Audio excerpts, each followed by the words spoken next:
अस्सलाम वालेकुम, आदाब। अगर एक दिन आप जागे और आपको पता चले कि आप अपने ही मुल्क के वोटर नहीं रहे, तो क्या ये सिर्फ एक लिस्ट से नाम हटना कहा जाएगा, या ये आपकी शनाख्त, आपकी शहरियत, आपके वजूद पर सवाल बन जाएगा? भारत में एक प्रोसेस चल रहा है जिसे हम सब जानते हैं, SIR, स्पेशल इंटेंसिव रिवीजन। ज़ाहिर में ये सिर्फ वोटर लिस्ट की सफाई है, लेकिन कई लोगों के लिए ये खामोश खौफ की कहानी बनता जा रहा है। देखा जाए तो SIR दरअसल इलेक्शन कमीशन ऑफ इंडिया का एक प्रोसेस है। ऐसा प्रोसेस जिसमें वोटर लिस्ट को बेसिकली अपडेट किया जाता है, जैसे कि मरने वालों के नाम इस लिस्ट से हटाए जाते हैं जो ऑलरेडी लिस्ट में आए हुए हैं। जो लोग कहीं और शिफ्ट हो गए हैं उनको उस पर्टिकुलर प्लेस से निकाला जाता है और उस प्लेस पर उनका नाम रहने दिया जाता है। फिर डुप्लीकेट या फेक वोटर्स ख़त्म किए जाते हैं। 2025 में तकरीबन 20 साल बाद ये प्रोसेस दोबारा बड़े पैमाने पर शुरू किया गया है। 12 स्टेट्स में तकरीबन 51 करोड़ वोटर्स की जांच हो रही है, और इसकी जल्दबाजी देखकर लोगों का कहना है कि इसका मकसद वोटर लिस्ट कम और इलेक्शंस पर फोकस ज़्यादा लगता है, इसलिए कि कहानी यहाँ बदलती हुई नज़र आती है। समझने के लिए, बिहार में ठीक इलेक्शन से पहले तकरीबन 65 लाख नाम हटाए गए।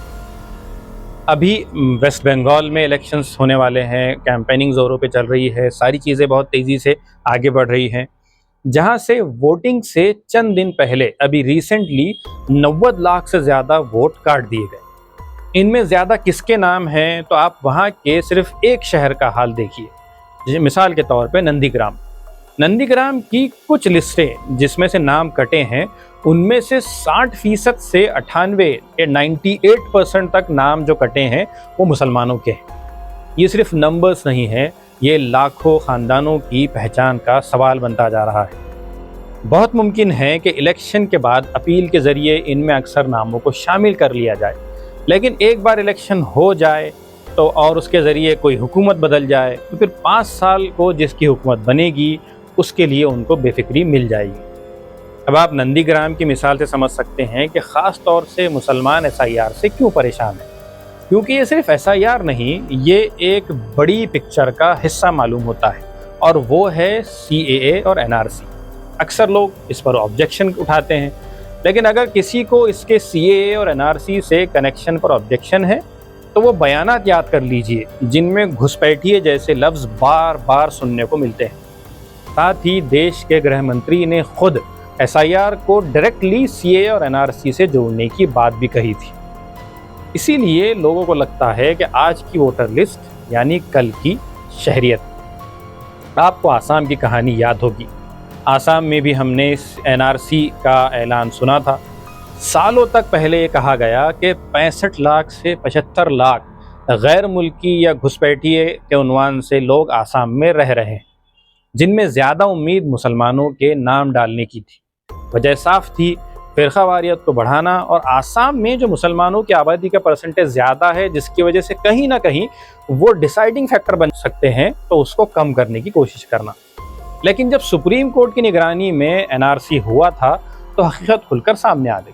65 या 75 तो नहीं, 19 लाख लोगों की शहरियत मशकूक निकली, उन पर सवाल खड़ा हुआ। NRC के रजिस्टर से वो बाहर डिक्लेयर किए गए, जिनमें तकरीबन 15 लाख से ज़्यादा हिंदू और 4 लाख के आसपास मुसलमान बताए गए थे। तो सवाल 2 हैं कि ये जो आदाद व शुमार का हवा अक्सर बनाया जाता है, तो आखिर ऐसा क्यों किया जाता है, और खौफ हमेशा एक ही कम्युनिटी में क्यों पैदा किया जाता है? मुख्तलिफ मुस्लिम ऑर्गेनाइजेशंस जैसे जमातुल उलमा हिंद, जमात इस्लामी हिंद और दूसरे कई ऑर्गेनाइजेशंस मुस्तकिल ये कह रही हैं कि ये अमल ट्रांसपेरेंट होना चाहिए, ना कि किसी एक कम्युनिटी को टारगेट करने वाला। क्योंकि अगर एक भी शहरी का नाम गलती से हट गया तो इसके लिए ये सिर्फ एक फहरिस्त नहीं बल्कि इसकी पूरी ज़िंदगी का मसला बन सकता है। हमने वेस्ट बंगाल में देखा कि आर्मी में सर्व किए हुए लोग, एयरफोर्स में सर्व किए हुए लोगों के नाम काट दिए गए हैं, हत्ता कि एक जज का नाम काट दिया गया है। भारत एक डेमोक्रेसी है जहां वोट सिर्फ एक हक नहीं होता, उसकी एक पहचान, उसकी एक शनाख्त होती है। अगर शनाख्त ही कमज़ोर हो जाए तो जमहूरियत का सुतून हलने लगता है, डेमोक्रेसी डिस्टर्ब होने के चांस बढ़ जाते हैं। तो सवाल SIR का नहीं है, सवाल है एतमाद का, भरोसे का, सेल्फ कॉन्फिडेंस का? क्या प्रोसेस ट्रांसपेरेंसी और इंसाफ के साथ होगा? क्या सबके साथ बराबर का सलूक किया जाएगा? और सबसे अहम बात, क्या हर शहरी महफूज महसूस कर रहा है? अगर आपका नाम वोटर लिस्ट में है तो इसे चेक कर लीजिए, अपने डॉक्यूमेंट्स मुकम्मल कर लिए, चाहे आपके स्टेट में एसआईआर अभी आया हो ना या नहीं आया हो। क्योंकि आज की दुनिया में कागज़ सिर्फ एक कागज़ नहीं, आपकी ज़िंदगी से ज़्यादा अहमियत रख सकता है। और वो भी ऐसे कागज़ जो सिर्फ आपकी नज़र में मुकम्मल ना हो, बल्कि जो इंसान को अफसर बना दिया जाएगा उसकी ख्वाहिश पर पूरा उतरने लगे। इस पूरे प्रोसेस में कई किस्म के सवालात उठ रहे हैं। जैसे मिसाल के तौर पे वेस्ट बंगाल में जिस एयरफोर्स रिटायर्ड ऑफिसर का नाम काटा गया, वो खुद ये कह रहे थे कि मैं इतना ज़्यादा एजुकेटेड होने के बावजूद मुझे इस बात का इल्म नहीं है या पता नहीं है कि अब मुझे कैसे अपील करना है, आगे क्या काम करना है, कैसे मैं अपने नाम को दोबारा लिस्ट में लेकर आऊँ। तो फिर बहुत सारे लाखों करोड़ों लोग जो अनपढ़ हैं, जिन्हें ये चीज़ें समझ नहीं आती, वो इस शॉर्ट टाइम पीरियड में, जो अपील का टाइम पीरियड है, वो कैसे मालूम करेंगे कि कहाँ अपील करना है, अपील का तरीक़ा क्या होगा। और मान लीजिए इस आपके 1 महीने के फरमान में, 1.5 महीने 2 महीने के फरमान में वो पूरा नहीं कर पाए, तो फिर उनकी क्या हैसियत इस मुल्क में रह जाएगी? आप उनको किस तरह ट्रीट करेंगे?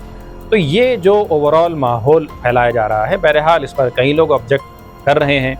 अगर ये किसी कम्युनिटी को के एंगल से टारगेट करने की कोशिश है ताकि खौफ फैले, ताकि पर्टिकुलर एक कम्युनल माहौल को परवान चढ़ाया जाए, तो फिर ये अपने आप में मुल्क के लिए बेहतर चीज़ नहीं। अगर हम चाहते हैं कि ये मुल्क खुशी के साथ, अच्छे माहौल के साथ तरक्की की तरफ बढ़े, तो सारे कम्युनिटीज़, चाहे वो किसी मज़हब, किसी चीज़ से ताल्लुक़ रखता हो, हर एक को इक्वल मौका देना, उनको रिस्पेक्ट महसूस होना, उनको महफूज महसूस होना, उनको उनके पूरे राइट्स मिलना बहुत ज़्यादा ज़रूरी महसूस होता है। अदरवाइज़ ये प्रूवन सोशल थेरीज़ है। अगर आप किसी मुल्क में मोर देन 1% से भी रहने वाली अगर कोई आबादी मौजूद है, कोई कम्युनिटी मौजूद है, अगर पूरा मुल्क मिलकर उसको हुकूक नहीं देगा या उसको दबाएगा, तो वो मुल्क तरक्की नहीं कर सकता। तो ये फ़िलहाल एसआईआर को लेकर सिचुएशन चल रही है। हमारी फिर से एक बार अपील है कि जहाँ पर बहरहाल एसआईआर अभी नहीं आया है या चल रहा है, तो सुकून के साथ आराम से अपने डॉक्यूमेंट्स को कंप्लीट कर लीजिए, इस प्रोसेस को पूरा कीजिए और कोशिश कीजिए कि इस प्रोसेस से, इस लम्हे से आप कामयाबी के साथ, आसानी के साथ बाहर निकल सकें। खुदा हाफ़िज़।